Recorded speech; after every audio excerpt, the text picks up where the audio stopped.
Alors, nous vous remercions une fois de plus d'être connectés à ce forum qui est avant tout un forum éducatif Digidac. Alors, nous remercions également tous ces parents-là qui nous font confiance et tous ces élèves qui nous suivent de près ou de loin. Alors aujourd'hui, nous allons aborder un chapitre très important de la classe de terminale scientifique en chimie, qui est le chapitre 10, bien évidemment, qui parle des niveaux d'énergie des atomes. Alors le cours sera présenté par votre humble serviteur que je suis, Monsieur Achille Boris. Alors, avant de commencer le cours proprement dit, il est judicieux pour nous de faire quelques petits rappels, n'est-ce pas? Alors, depuis les classes antérieures, comme rappel, vous avez certainement vu et vous connaissez ce que c'est qu'un atome. Alors, qu'est-ce qu'un atome?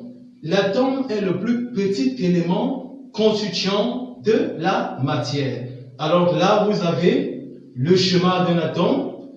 Au milieu, nous avons un noyau autour duquel gravitent des électrons. Alors, comme second rappel ici, nous allons voir ce que c'est qu'un photon. Tout simplement, les amis, un photon, c'est une corpuscule riche en énergie. Et dans ce schéma-là, on vous présente des photons qui se déplacent dans l'espace. Et ces photons transportent de l'énergie qu'on peut calculer à l'aide de la formule suivante. E est égal à H mu. Alors, il faut noter ici que H, c'est une constante. Elle ne change pas, elle s'appelle la constante de Planck. On va mieux la voir dans la suite du cours. Et mu ici, c'est la fréquence. Alors, c'est quoi le spectre du rayonnement solaire? Alors, le spectre du rayonnement solaire, c'est l'ensemble des radiations qui constituent la lumière du soleil. Alors, vous êtes certainement des jeunes et tout le monde ici connaît l'arc-en-ciel. Vous avez certainement vu les couleurs de l'arc-en-ciel, n'est-ce pas? L'arc-en-ciel est constitué de 7 couleurs. Ces 7 couleurs-là, en effet, sont des radiations. Et chaque radiation est caractérisée par une longueur d'onde que l'on pourra déterminer ou calculer. Alors, dans la suite, le point le plus important dont nous parlerons aujourd'hui, nous entrons avec les hypothèses de Niels Bohr. Alors, Niels Bohr, les amis, c'est un scientifique, un savant, un chercheur qui a beaucoup travaillé et bataillé et qui a eu beaucoup de résultats, n'est-ce pas, concernant l'énergie des atomes. Alors, comme hypothèse, il dit tout atome possède une énergie. Alors, qu'est-ce que ça veut dire? Ça veut dire que les atomes ont une énergie en elles et cette énergie-là peut être calculée, peut être déterminée. C'est pour cela qu'on vous dira que cette énergie est quantifiable. Alors il faut savoir que l'atome peut se retrouver dans plusieurs niveaux d'énergie différents. Et à chaque niveau d'énergie, on pourra déterminer sa valeur. On va mieux voir ça devant, à la suite du cours. Alors, nous parlerons ensuite de la transition électronique. C'est quoi une transition électronique? C'est tout simplement le passage de l'atome d'un niveau d'énergie à un autre. Alors, il faut savoir ici que la transition électronique ne peut se faire que par deux mécanismes fondamentaux. Alors, le premier mécanisme, comme vous le voyez là, cas de l'absorption. Alors, lorsque l'atome passe d'un niveau inférieur N et monte vers un niveau EP, on dit qu'il y a eu absorption parce que l'atome absorbe l'énergie et va s'exciter. Vous avez vu là, on a parlé d'excitation. Va s'exciter et va monter à un niveau supérieur. Alors, le deuxième mécanisme par lequel il peut y avoir transition électronique, c'est le cas de l'émission. Alors, lorsque l'atome s'est élevé, il a absorbé l'énergie, il s'est élevé, il faut noter que l'atome ne peut pas rester en état excité pendant bien longtemps. Donc, au bout d'un moment, cet atome va se désexciter et redescendre au niveau inférieur. Et lorsqu'il se désexcite, n'est-ce pas, vous voyez là par exemple, dans ce schéma, l'atome passe d'un niveau supérieur EP et descend à un niveau inférieur EN et il relâche le photon qu'il avait absorbé. Ça veut dire qu'il y a production de l'énergie. Maintenant, cette variation d'énergie-là, le fait que l'atome passe d'un niveau à un autre, on peut calculer la variation de cette énergie à travers la relation que vous avez au tableau. Tout le monde connaît cette relation, bien sûr. En physique, on calcule la variation de l'énergie. Mais ici, on utilisera delta E est égal à énergie finale qui est EF moins énergie initiale qui est EI qui est encore égal à H mu. Alors, à la suite, on parlera de l'énergie d'ionisation. Ioniser, tout simplement, veut dire transformer un élément en ion. Alors, l'énergie d'ionisation, c'est lorsque l'atome passe du niveau fondamental vers l'infini, comme c'est bien marqué là. Et vous comprendrez ça bien quand on verra l'atome d'hydrogène à la suite de ce cours.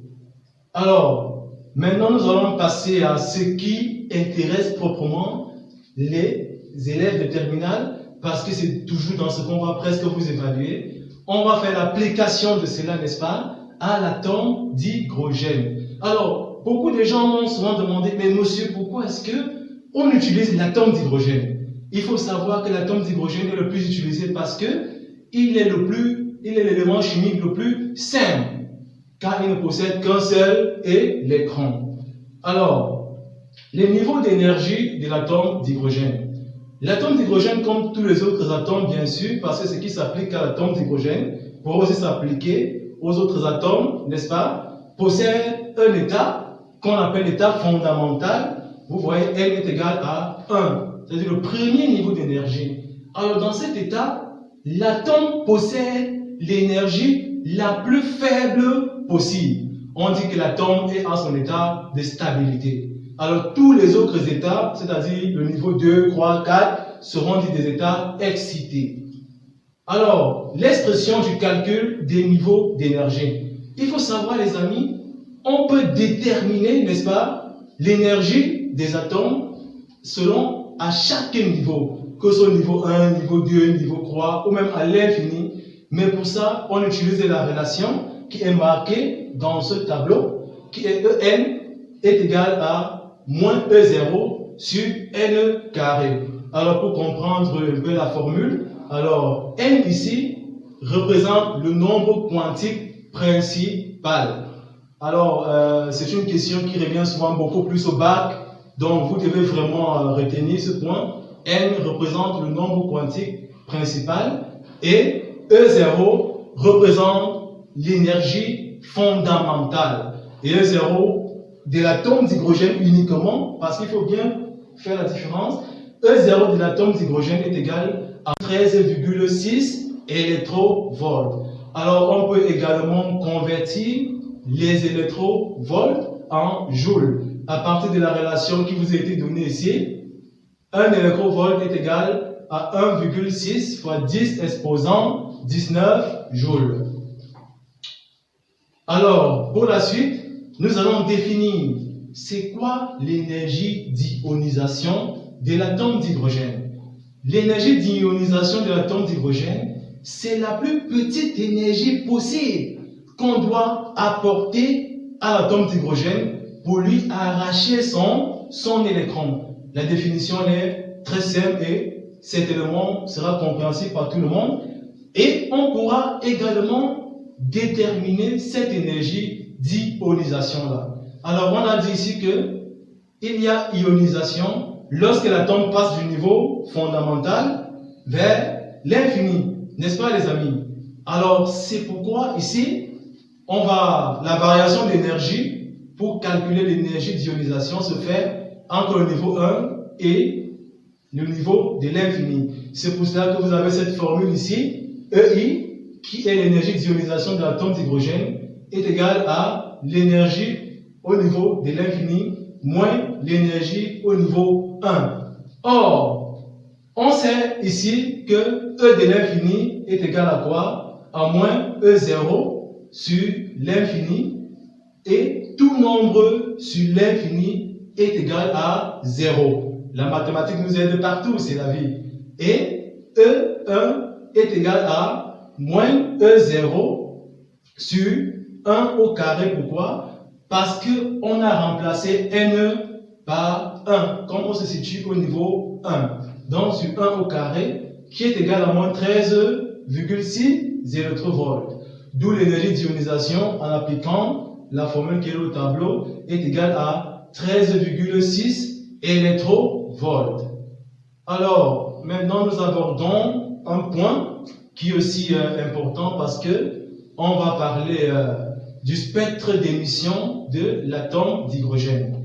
Alors, dans ce diagramme que vous avez au tableau, qui est le diagramme d'énergie de l'atome d'hydrogène, vous avez de côté E1, E2, E3, E4, E5, E de l'infini, qui représentent l'énergie, et de l'autre côté, vous avez les valeurs calculées de ces énergies-là, n'est-ce pas? Qui est, à E1, on a moins 3,6 électrovolts, à E2, nous avons moins 3,4 électrovolts, et jusqu'à l'infini, où à l'infini, nous avons 0 électrovolts. Alors, il faut connaître que, il faut aussi noter que on distingue généralement 5 séries d'émissions des raies. Alors, il y a émission des raies pourquoi? Lorsque l'atome passe d'un niveau supérieur vers un niveau inférieur, il y a émission d'un photon. C'est pour ça qu'on parle également aussi souvent d'émission des raies lumineux. Dans ce schéma, nous nous sommes limités à vous donner 3 séries d'émissions, qui sont la série de Lyman, Balmer et Paschen.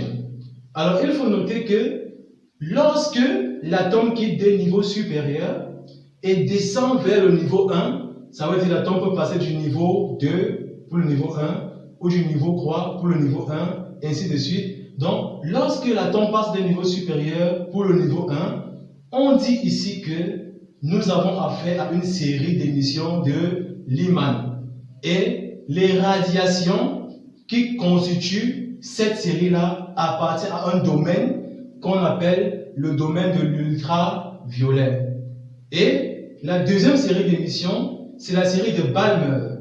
Balmer, c'est quelle série d'émissions? Lorsque l'atome quitte d'un niveau supérieur et descend au niveau 2, ça veut dire lorsque l'atome passe d'un niveau supérieur pour le niveau 2, comme on le disait, ça veut dire ici quoi les amis? L'atome peut passer du niveau 3 pour le niveau 2 ou du niveau 4 pour le niveau 2. Dans tous les cas, lorsque la transition a lieu entre un niveau supérieur et aboutit au niveau 2, on dit cela que la série d'émissions, c'est la série de Balmer.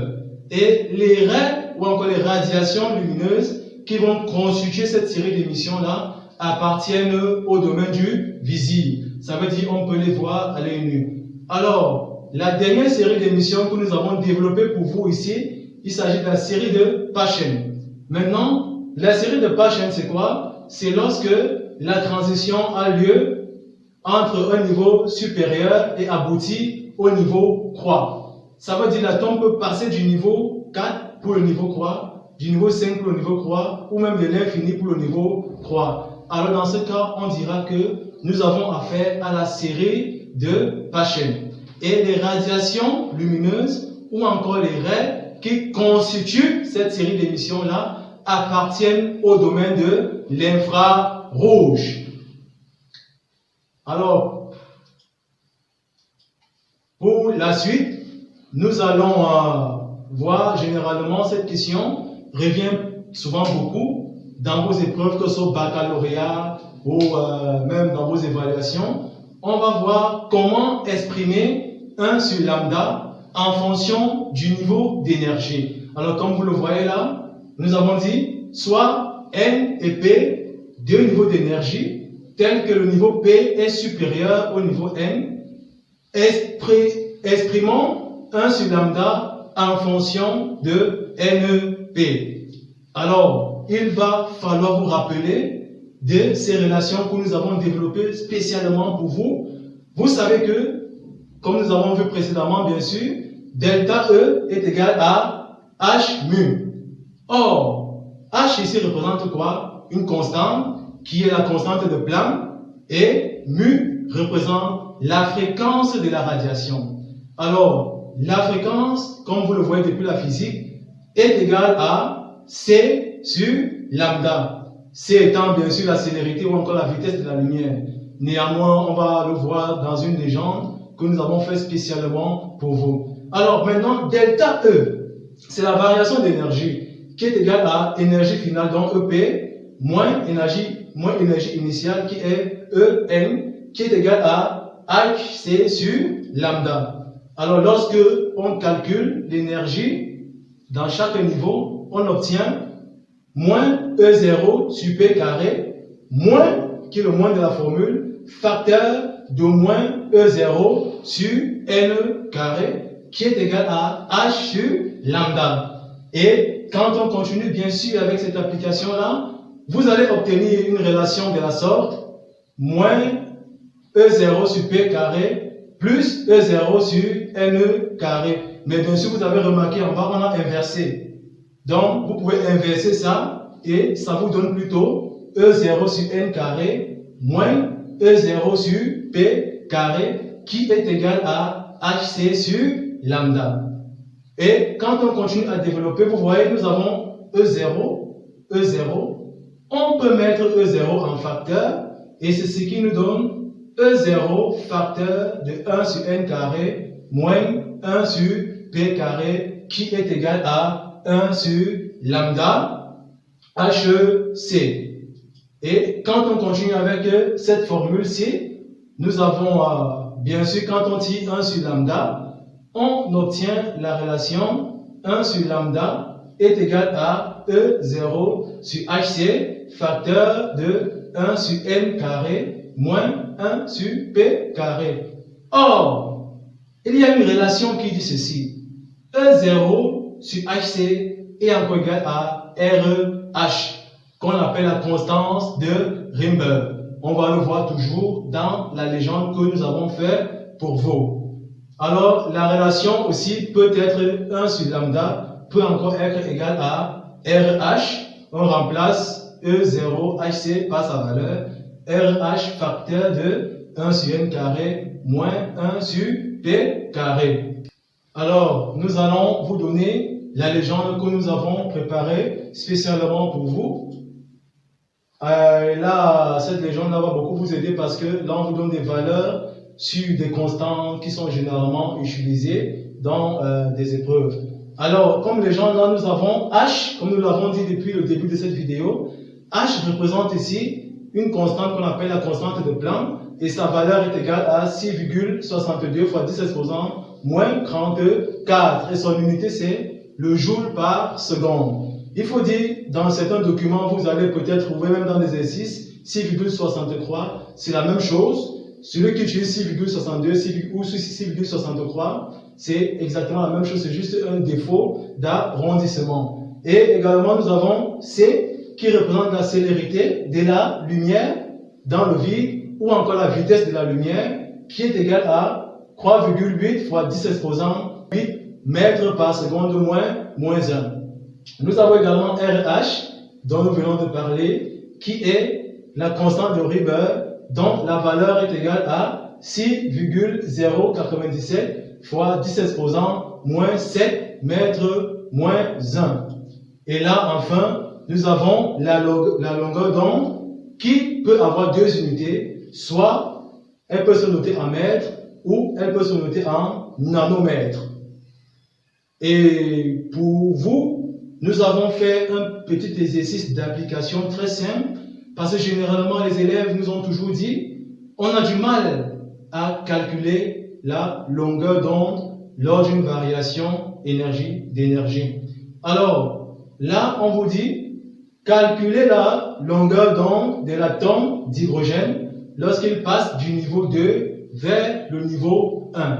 Il s'agit d'une transition et donc d'une émission parce qu'il passe d'un niveau supérieur vers un niveau inférieur.